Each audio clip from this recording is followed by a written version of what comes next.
Bila? Bismillahirrahmanirrahim. Assalamualaikum warahmatullahi wabarakatuh. Alhamdulillahirabbil alamin. Assalatu wassalamu ala asyrafil anbiya'i wal mursalin wa ala alihi wa ashabihi ajma'in. Wala haula wala quwwata illa billahil aliyil azim. Allahumma la sahla illa ma ja'altahu sahla wa anta taj'alu hazana idza syi'ta sahla. Rabbi shrah li sadri wa yassir li amri wa hlul 'uqdatam min lisani yafqahu qawli, amma ba'du. Pada yang terhormat Imam Besar Masjid Negeri Sembilan yang saya kasihi, pada asatizah para alim ulama, wabil khusus kepada segenap hadiri wal hadirah hafizakumullah. InsyaAllah kita meneruskan pengajian kita kitab Bahsul Masail. Kita masuk pada muka surat 246. Kita mula balik waris menuntut tanah wakaf. Bismillahirrahmanirrahim. Encik Senin merupakan seorang petani yang berjaya. Dia telah mewakafkan tanah miliknya untuk mendapatkan ganjaran yang lebih kekal di akhirat. Memandangkan penduduk kampung semakin bertambah, mereka telah bermesyuarat dan ketua kampung pun bersetuju untuk membangunkan sebuah masjid di tanah Encik Senin. Pelbagai pihak telah menyumbang untuk pembinaan masjid tersebut, termasuk juga pencuri pasir. Aduh, menyumbangkan pasir curiannya. Aduh, parah. AJK Masjid juga telah mengupah beberapa orang pekerja Bangladesh. Setelah beberapa tahun, masjid yang indah itu siap dibina dan digunakan. Waris Encik Senin telah datang untuk tanah itu dan mahu masjid itu dirobohkan, sedangkan penduduk kampung tidak bersetuju dan mendakwa tanah itu telah diwakafkan sejak zaman kemerdekaan lagi. Saya tak boleh nak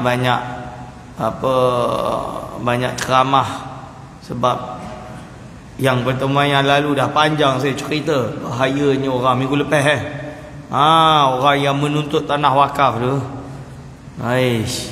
Hati-hati. Soalan satu, waris atau cucu Encik Senin datang menuntut tanah tersebut dengan membawa geran tanah yang sah. Bagaimanakah status tanah tersebut? Pendapat A, tanah wakaf.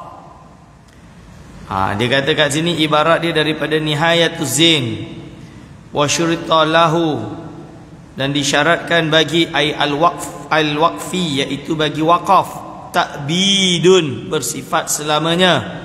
Fala qala waqaftu hadha 'alal fuqara, seumpama dia berkata aku mewakafkan tanah apa perkara ini 'alal fuqara, pada orang fakir, atau 'ala masjidin, atau pada masjid, masalan sanatan, seperti contohnya setahun, masalan, fa waqfuhu batilun, maka wakafnya itu batil, li fasadi sirati, kerana siratnya itu rusak.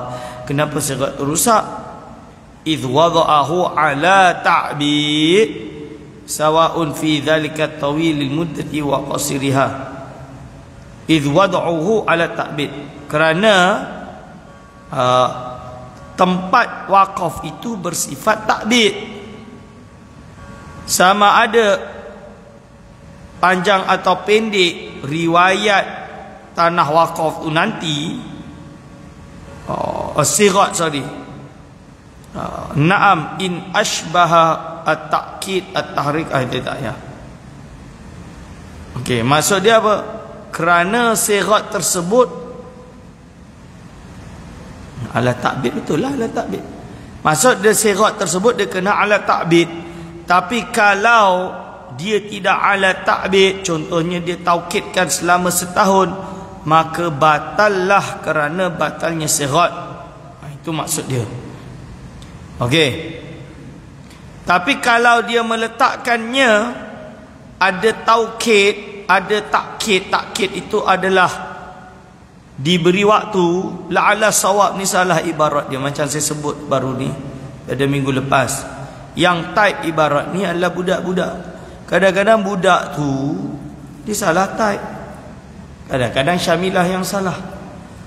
Ini idh wad'uhu aw wad'ahu ala ta'kid sawaun fi dzalika tawilal muddati wa qasiraha. Sama ada padanya itu adalah iaitu tawilul muddati wa qasiraha, ataupun pendek, panjang ataupun pendek. Naam in ashbaha at-ta'kid at-tahrir ka qaulihi ja'altu hadza masjidan sanatan sahha mu'abbadan. Berbeza kalau takkid tersebut bersifat takkid yang tahrir. Tak betul juga at-takkid at-tahrir. Mungkin nukilan dari kitab at-tahrir ka qaulihi ja'altu hadza masjidan sanatan sahha mu'abbadan. Aku menjadikan masjid ini selama setahun, maka dia sah, tapi sahnya menjadi selamanya tetap menjadi wakaf. Kalau soal kena tengok naskah asalnya. So intinya dia kata dia gunakan ibarat yang namanya tanah wakaf, dia kena bersifat takbid. Memang betul. Pendapat B tetap menjadi tanah wakaf.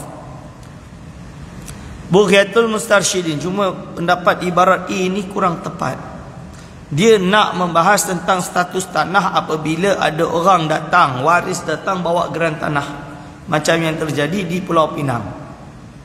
Dia bawa geran tanah, padahal tanah tu dah jadi masjid sebelum zaman merdeka lagi, tuan-tuan. Diri wal hadir hafizakumullah. Sama lah macam Singapura. Singapura pun banyak masjid. Seluruh Singapura ni ada 80 ke 90 masjid. Ada yang besar, ada yang kecil sikit, ada yang macam-macam. Tu tanah wakaf. Teringat kisah highway di Singapura. Sepatutnya dia dah boleh, kerajaan nak wartakan makam Habib Noh diruntuhkan kerana nak buat highway. Entah macam mana tak jadi makam Habib Noh. Ziarah kalau pergi Singapura, salah seorang waliun min awliyaillah. Tapi kalau kat Malaysia ziarah makam dah jadi bid'ah, dia jadi tuduh khurafat. Bukannya ada apa pun, ziarah je, istighasah, tawassul. Okey, Bughiyatul Mustarsyidin. Ini tetap menjadi tanah wakaf walaupun orang bawa surat, geran surat. Mas'alatul syin syartud da'wa kaunuha mulzimatan falau idda'a baitan biyadin akhar annahu kana li maurithihi aw maurithihi wa annahu warithuhu wa aqama bayyinah kadzalika lam tasihha idh la yalzamu min kaunihi li maurithihi baqa'u milkihi ilal mauti hatta yaritha anhu fala budda li sihhatiha ay yaqula inna hadzal bait milki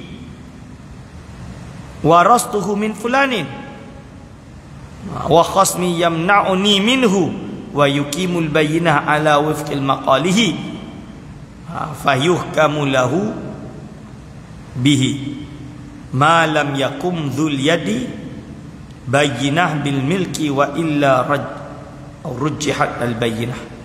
Dirajihkan. Maksud dia apa?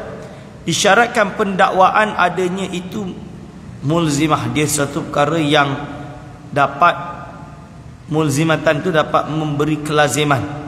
Kalau seorang itu mendakwa rumah itu berada pada tangan seseorang dan adanya dia itu yang mewarisinya, dan sesungguhnya dia itu adalah waris, kan? Wa aqama, dan dia mendirikan pembuktian, begitu juga tidak sah kerana tidak lazim dari adanya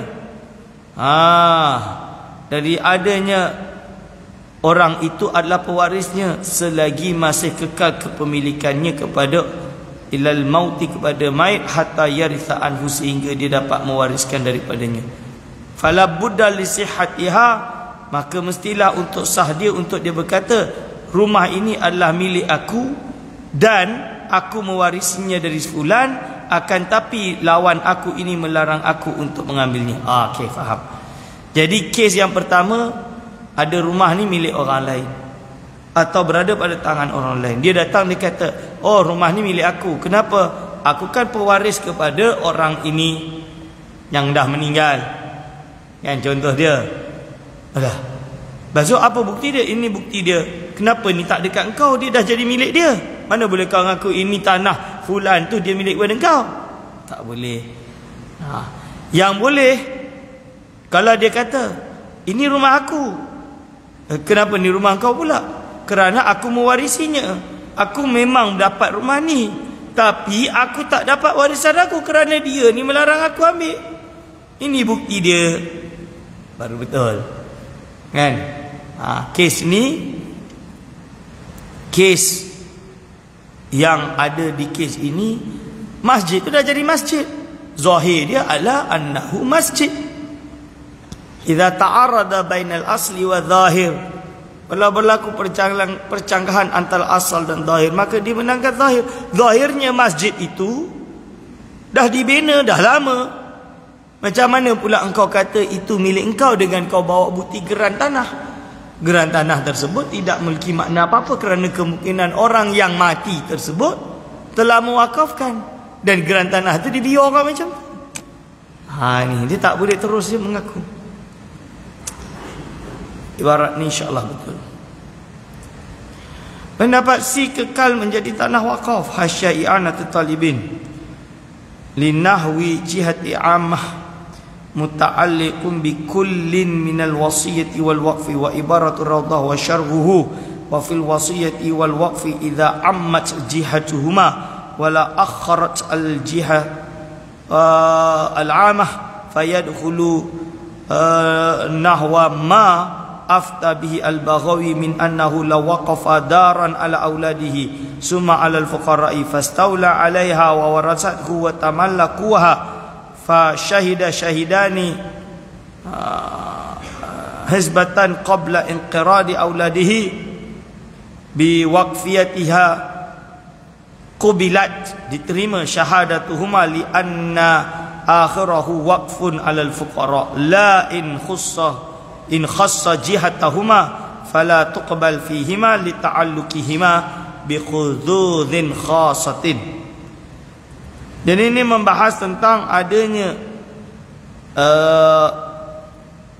wakaf itu umum, wakaf itu diberikan kepada maslahat umum. Jihadul ammah.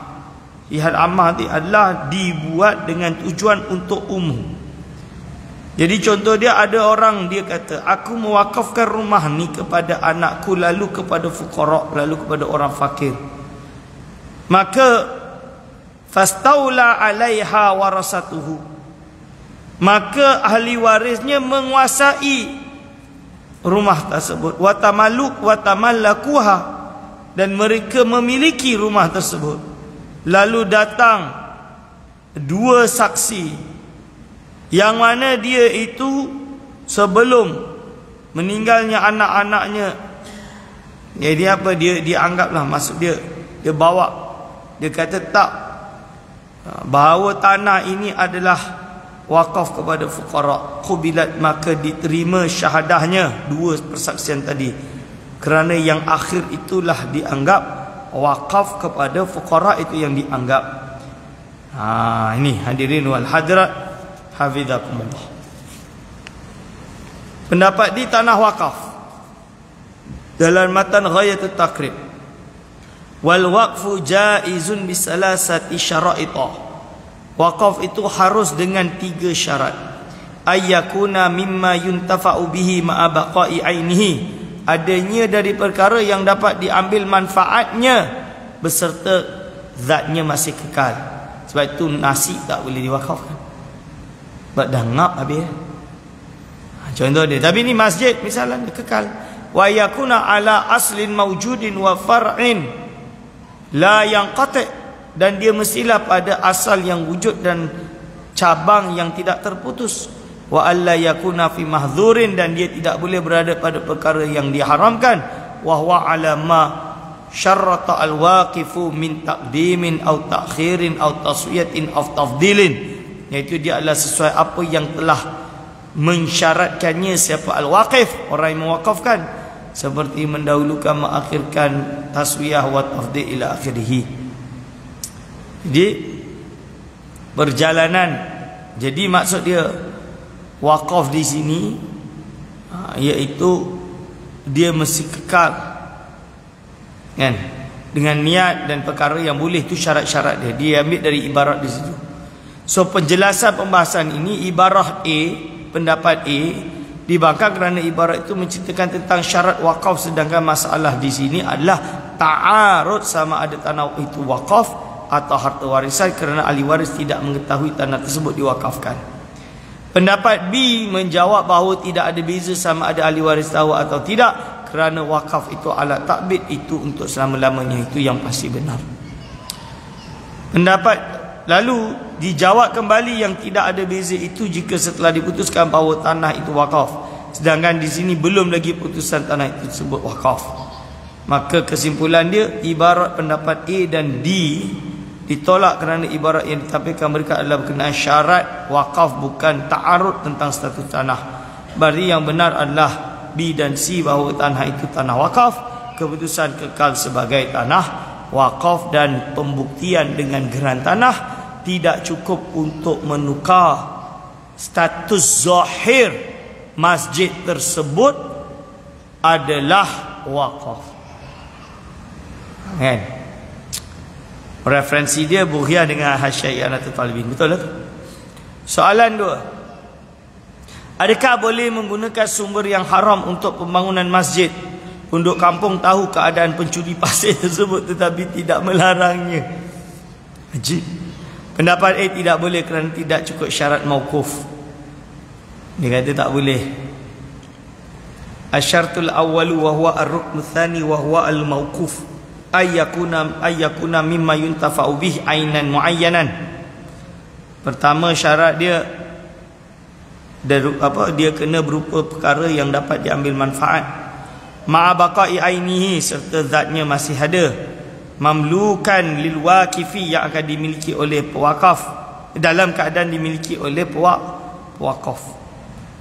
Itu ibarat ikna. Fatul mu'in walau khallata misliyan aw mutaqawwiman bima la yatamayyazu, seumpama bercampur suatu perkara yang hampir sama atau yang boleh mutaqawwam, dikimahkan seperti itu, yang tidak dapat dibezakan, kaduhnin seperti minyak, au hubbin atau biji, wa kadza dirhamun alal aujuhi, begitu juga dirham menurut aujuh, aujah menurut aujuh itu jamak, minal alal aujahi, pendapat yang lebih aujah, bijinsi dengan jenisnya, au ghairi atau selainnya, wa ta'adzara at-tamyiz, dan menjadi uzurlah untuk membezakan, sara halikan, dia akan rusak, la mushtarikan, tidak yang bersekutu, fayamlikuhul ghasib, maka yang dimiliki oleh ghasib. Lakin al-aujah, akan tapi yang lebih aujah, annahu mahjurun alaihi fit tasarruf, bahawa dia tidak boleh mentasarrufkannya fihi padanya, hatta yu'tiya badalahu, sehinggalah dia memberi gantiannya. Hadirin wal hadirat afizakumullah. Ini menunjukkan bahawa orang tersebut dia tak boleh untuk mewakafkan. Kerana apa? Dia kena memiliki tanda perkara wakif. Wakif tu kena dalam keadaan memiliki. Dia tidak memiliki. Ini pendapat B tidak boleh kerana tidak cukup syarat mauquf, juga sama. Yaqut nafis, syurutul mauqufi samaniyatun kaunuha ainan. Syarat benda yang diwakafkan itu ada 8. Dia mesti berupa ain. Wa kaunuha muayyanatan, dan dia kenalah ditertentukan. Wa kaunuha mamlukatan, dan dia kenalah perkara yang dimiliki. Wa kaunuha qabilatan linaqli, dan dia kenalah yang dapat menerima untuk dipindahkan. Wa kaunuha nafi'atan, dan dia kenalah yang dapat memberi manfaat. Wa kaunu naf'iha wa kaunu naf'iha la bidhahabi ainiha, la bidhahabi ainiha, tidak dengan terhilangnya ain itu. Sebab itu nasi tak boleh nak diwakafkan. Wa kaunuha mubahan, dan dia kena yang diharuskan. Wa kaunuha maqsudan, dan dia kenalah perkara yang diniatkan. Syarat dia kata sebab tak cukup syarat, sebab dia bukan mamlukatan yang dimiliki, barang curian. Pendapat C tidak boleh kerana tidak cukup syarat mauquf. Mughnil Muhtaj al-asahu anna qawlahu ja'altu hadhihi al-buq'ata masjidan wa in lam yakun lillahi ta'ala wa in lam yakul, walaupun dia tidak berkata ini kerana Allah, tasiru bihi, maka dijadilah masjid, ai bi mujarradi hadzal lafzi, iaitu dengan lafaz itu sahaja, masjidan, iaitu lafaz masjidan. Li'anna al-masjida, kerana masjid, la yakunu illa waqfan, tidak ada melainkan waqaf, fa aghna lafzuhu, maka cukuplah lafaznya anil lafzil waqfi wa nahwihi, daripada lafaz waqaf atau selainnya atau sesamanya dan sesamanya. Nah, dia dah cukup dah. Syurutul mauqufi samaniyatun ila akhirih, Yakut Nafis juga diambil. Pendapat D tidak boleh dan tidak sah waqaf. Sama je. Li'anatu talibin sahha waqfu ainin muayyanah, sah mewakafkan sesuatu tertentu, mamlukah yang dimiliki, milkan dengan kepemilikan, yaqbalun naqla yang menerima untuk berpindah, tufidu faidatan halan aw ma'alan ka thamratin aw manfaatin yasta'jiru laha ghaliban, sama ada dia ketika itu atau nanti, seperti buah atau manfaat yang disewakan untuknya biasanya. Wahya baqiyatun li'annahu, dia akan kekal. Maksudnya wakaf tu kekal, li'annahu li'annahu, kerana sesungguhnya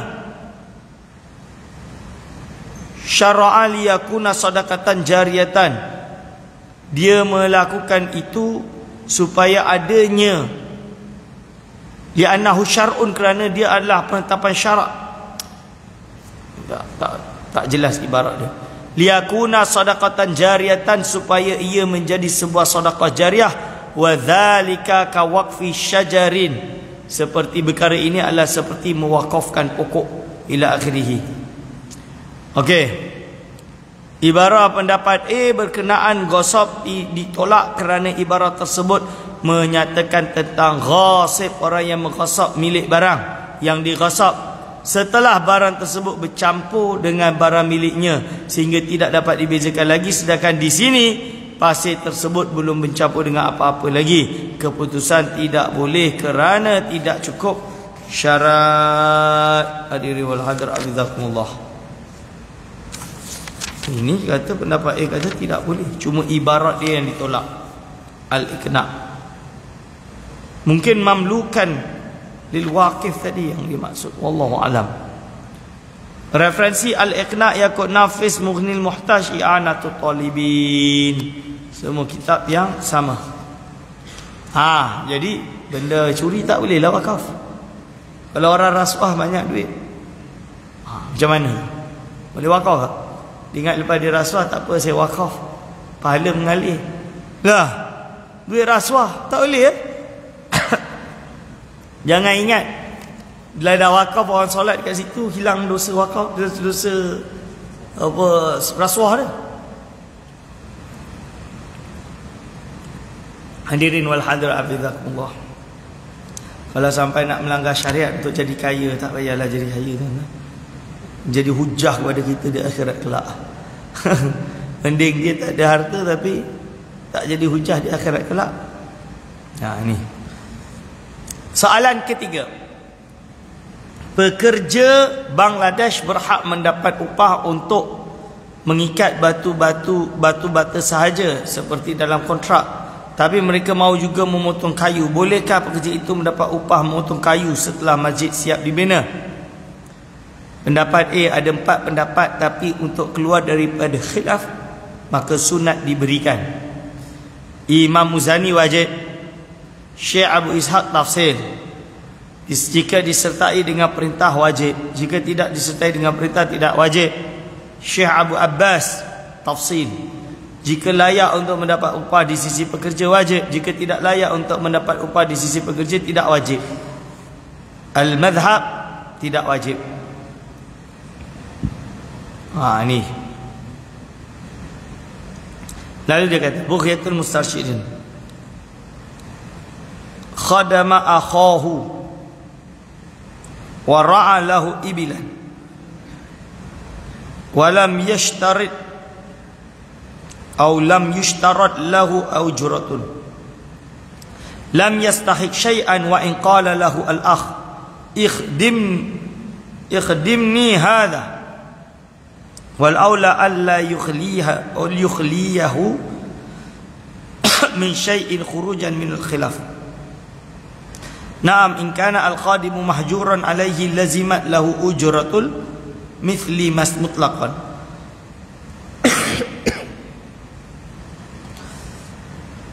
Masalah, ada saudara berkhidmat kepada saudaranya dan menjaga untuknya lembu, unta. Dia tidak mensyaratkan untuk diberi ujah, maka dia tidak berhak mendapatkan apa-apanya. Kalau dia berkata pada saudara dia, tolonglah aku ini,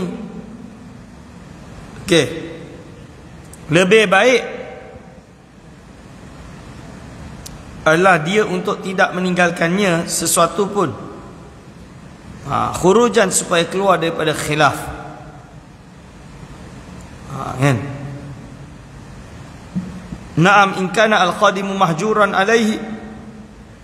Betul, kalaulah orang yang berkhidmat itu yang mahjur, yang terhalang padanya, maka lazimlah baginya ujratul misli, iaitu ujrah upah yang setara, mutlak, secara mutlak.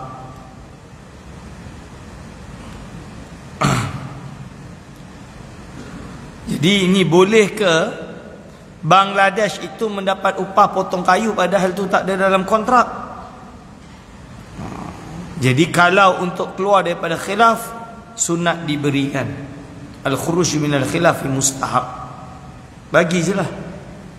Kalau Imam Zani kata wajib, ada yang kata tak wajib, ada yang kata tafsir, dan macam-macam. Al-mazhab kata tidak wajib. Faslun adamu zikril ujrati wa in dafa'a sauban ila rajulin fakhatahu wa lam yadhkur lahu ujrah faqad ikhtalafa ashabuna fihi ala arba'ati aujuhin. Ahaduha annahu talzimuhul ujrah wa huwa qaulul muzanni rahimahullahu taala. Jadi kes dia apa? Ada seorang itu dia bagi kain pada seorang lelaki untuk dijahit, tapi dia tak sebut berapa upah dia. Maka ulama beza pendapat pada bab ni. Fihi ala arba'ati aujuhin. Beza pendapat itu pada 4 wajah. Yang pertama, wajib untuk memberi ujrah, ongkos, upah. Kerana ini adalah pendapat Imam Muzani rahimahullah. Di annahu istahlaka amaluhu falazimahu ujratahu fajramu ijratuhu. Kerana dia dah buat kerja dah, maka lazimlah dia dapat ujrah. Lebih kurang macam tu. Wa thani annahu in qala lahu, yang kedua, kalau ada orang bagi tahu kau jahit lah, maka dia lazim, dia kena. Kalau walaupun kalau orang tu dia kata bagi aku kat sini untuk aku jahit, dia tak wajib. Jadi contoh dia, ada orang bawa kain, kau bagi aku ni, akti ni, bagi aku nak jahit kain ni, ni tak wajib untuk dia bayar ujrah. Ini adalah qaul Abi Ishaq. Yang ketiga, lompat sikit, annahu idza kana as-sani'u ma'rufan bi akhdhil ujrati 'alal khiyatati lazimahu. Tapi kalau adatnya diketahui yang namanya tukang jahit ini, yang buat ini mesti akan minta ongkos, minta upah, maka wajiblah. Tapi kalau biasanya tidak, maka lam yalzamhu, maka tak wajib. Wa wa qaulu Abil Abbas, ni adalah pendapat qaul Abil Abbas, dia annahu idza kana ma'rufan bi akhdhil ujrati sara urf. Kerana apa? Kalau sesuatu itu yang diketahui dengan dia ini mengambil ujrah, maka ini dipanggil uruf fi haqqihi, pada hak dia. Kasyarti, seperti syarat, wa in lam yakun ma'rufan, walaupun dia tidak diketahui. Lam yujad ma yaqtadi al-ujrah, satu perkara tak wujud pun satu perkara yang menuntut dia untuk mengambil ujrah, upah min jihati syarti dari arah syarat, wala min jihatil urfi tidak juga daripada arah uruf. Pendapat yang keempat, wahwa madhab, pendapat madhab, annahu la yalzamuhu bihalin, dia tidak wajib sama sekali, li annahu badala malahu min ghairi iwadin, kerana dia mentasarrufkan hartanya pada selain yang ada upah balik. Falam yajid lahu al-audu, maka dia tak wajib untuk mengembalikan, kama law badala ta'amahu liman akalahu. Okey, reference itu adalah ibarat yang tadi, Muhadzab. Pendapat dari kitab Muhadzab. Pendapat B, tidak wajib bayar upah, Fathul Mu'in. Falau dafa'a thawbahu ilal khayyat liyukhita aw qassar liyuqsirahu aw sabbagh liyusbighahu fafa'ala walam yadhkur ahaduhuma ujratan wala ma yafhamuha fala ujrata lahu li'annahu mutabarri'un. Mutabarri'un. Ibarat Fathul Mu'in ini maksud dia apa? Kalau seorang itu memberikan pakaian kepada tukang jahit supaya dijahit, atau benda yang pendek untuk dipotong, atau otter, atau untuk dicat, lalu dia buat dan dia tidak sebut, seorang pun tak sebut berapa ongkos dia, berapa upah dia, wala ma yafhamuhuma, bukan juga perkara dapat difahami, fala ujrata lahu, maka dalam kes ini tidak ada ujrah, kerana itu dipanggil tabarruk. Tabarruk tu adalah macam sedekah. Tidak boleh, kerana pendapat C tidak boleh, kerana tidak termasuk di dalam kontrak. Ini wala ujrata li amalin ka halqir ra'sin wa khiyatati saubin wa qasaratihi wa sibaghihi bi sibaghi malikihi bila syartil ujrati falau dafa'a thawbahu ila khayyatil yukhita aw qasarin ila akhirih fa fa'ala wa lam yadhkur ahaduhuma ujrah wala ma yafhamuhuma fala ujrata lahu. Itu ibarat dia, tidak ada ujrah baginya, li'annahu mutabarri'un, kerana ini namanya mutabarri'. Okey, pendapat D tidak boleh dapat upah. Pendapat D justru tak boleh dapat upah sama sekali. Kitab dia Nihayatuz Zain, wala ujrata li'amalin ka halqir ra'sin wa khiyatati thawbin bila syartin, dengan tanpa syarat. Kalau tanpa syarat dia tak dapat ujrah. Bi an lam yadhkur ahaduhuma, dengan gambaran dia tidak menyebutkan salah seorang daripadanya ujratan, dengan ujrah bi hadratil akhari, pada tempat yang lain. Walam yadhkur ma yafhamuhuma, dia tak menyebutkan apa yang difahaminya. In arafa dhalikal amal biha li adami iltizamiha ma'a sarfil amili manfaatahu, walaupun seumpama uruf dengan amal tersebut, akan kerana tidak ada kelaziman beserta sarfil amil manfaatahu, iaitu disertai dengan amil yang memindahkan kemanfaatnya pada yang lain. Sarfil amil ini manfaatahu. Jadi inti dia, maka perjalanan perbahasan, kalau kat sini kata tak boleh dapat upah, Lajnah Musahih meminta supaya perbahasan difokuskan dalam masalah berhak atau tidak dapat upah, untuk meraihkan ibarah yang telah dicari. Itu yang dituntut. Tapi hasil daripada keputusan tersebut, para bahithin telah bersetuju untuk menukar soalan, iaitu adakah pekerja Bangladesh itu berhak mendapatkan upah atau tidak, supaya lebih menetapi ibarat. Itu cerita dia, patutlah pusing-pusing. Para bahithin telah bersepakat untuk menerima khilaf daripada pendapat A. Lajnah Musahih memberikan sedikit penerangan mengenai istilah yang digunakan di dalam kebanyakan jawapan para bahithin, iaitu al-khuruj minal khilaf, supaya terlepas daripada dosa, disuruhlah khuruj minal khilaf mustahab. Lalu al-aula, buat perkara yang baik, mustahab, iaitu buat dapat pahala. Maka keputusan dia khilaf, sesuai dengan ibarat Muhadzab tadi. Jadi ini perkara khilaf.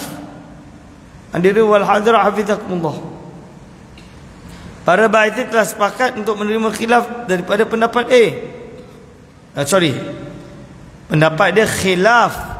Mereka tidak berhak untuk mendapatkan upah mengikut pendapat yang kuat, namun sebaiknya diberikan juga upah supaya keluar daripada khilaf.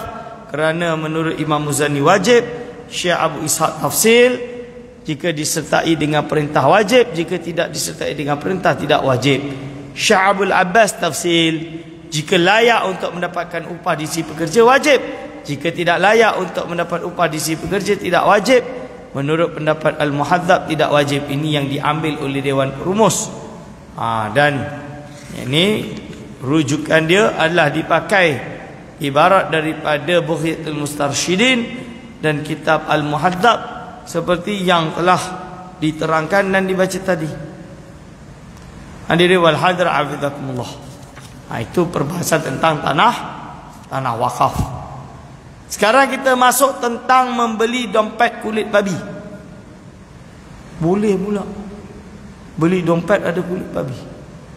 Kenapa tak boleh? Boleh. Boleh ada terjadi, bukan boleh beli. Possible to happen. Ahmad telah mengunjungi sebuah butik yang menjual barangan kulit di sebuah pusat membeli belah. Dia telah membeli sebuah dompet kulit berharga RM200. Setelah itu dia telah pergi ke surau yang terdapat dalam pusat membeli belah itu untuk menunaikan solat zuhur. Setelah selesai mengambil wudu, dia mengeluarkan dompet kulit itu dari poket seluar dan meletakkannya di lantai supaya tidak mengganggu solat. Apabila sampai di rumah, dia mempersiapkan diri untuk solat isyak. Dah memang nak kena siap diri solat isyak. Kita berhenti kat situ. InsyaAllah kita bahas beli dompet kulit babi ini pada setelah hari raya. Maaf zahir batin. Semoga Ramadan ini penuh barakah. Aqulu qauli hadza astaghfirullah li wa lakum. Wassalamualaikum warahmatullahi wabarakatuh.